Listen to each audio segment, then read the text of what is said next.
మాఘశుద్ధ వసంత పంచమి శ్రీ జ్ఞాన సరస్వతి అమ్మవారి జన్మదినోత్సవాన్ని పురస్కరించుకుని స్థానిక గౌతమ ఘాట్లో వేంచేసి ఉన్న శ్రీ జ్ఞాన సరస్వతి పీఠంలో పెద్ద ఎత్తున సామూహిక అక్షరాభ్యాస కార్యక్రమాలు, ఆధ్యాత్మిక కార్యక్రమాలను భక్తి శ్రద్ధలతో నిర్వహించారు.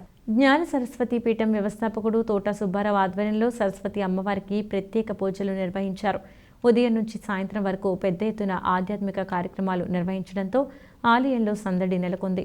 ఉదయం సరస్వతీదేవికి పంచామృతాభిషేకం, సహస్రనామ కుంకుమార్చన, ఉదయం 7 గంటల నుంచి సామూహిక అక్షరాభ్యాసాలు నిర్వహించారు. ఉదయం 11 నుంచి లక్ష్మీ గణపతి నవగ్రహ సహిత హోమం, సరస్వతి హోమం జరిగింది. సాయంత్రం 5 గంటల నుంచి సామూహిక సరస్వతి కుంకుమ పూజలు, హోమాలు నిర్వహించారు. విద్యార్థులు ప్రదర్శించిన నాట్య ప్రదర్శనలు విశేషంగా ఆకట్టుకున్నాయి.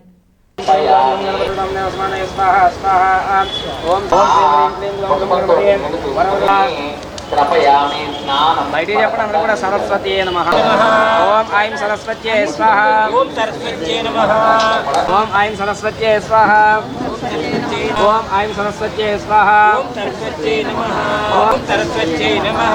మా పిల్ల కింద వేసి నమో నమో సచ్చిదాతే పూజితే వీణా పుస్తక వర కమండలు నాయకి కుటుంబ సర్వరక్ష ధనరక్ష మమ జన్మ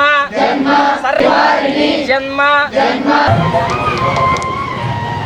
దేవి నారాయణి నమోస్తుతే శరణాగత. ప్రతిదీ కూడా శాంతో లక్షణం ప్రథమం. సరస్వతి చెబుతూ ఉన్నది శాంత లక్షణాన్ని కలిగి ఉండాలి. మరి శాంత ఈ రోజుల్లో కుదురుతుందా? నిజానికి ప్రతి విషయంలోనూ కూడా చాలా వేగంగా ముందుకు వెళ్ళిపోతున్నాం అనుకుంటున్నటువంటి భ్రమలో వెనక్కి వెళ్ళిపోతున్నటువంటి రోజులు. మరి ఇటువంటి రోజుల్లో శాంతం కుదురుతుందా అంటే శుక్లవర్ణ సుశోభిత, శుక్లవర్ణమైనటువంటి శోభితం కలిగిన అమ్మవారు శాంతంగా ఉండాలని చెబుతూ ఉన్నది ఈ యొక్క పురాణంలో. మరి ఇటువంటి అమ్మవారు కోటి సూర్య ప్రభల్లాగా గోచరిస్తూ ఉన్నది. ఆ ప్రకాశమే అంత.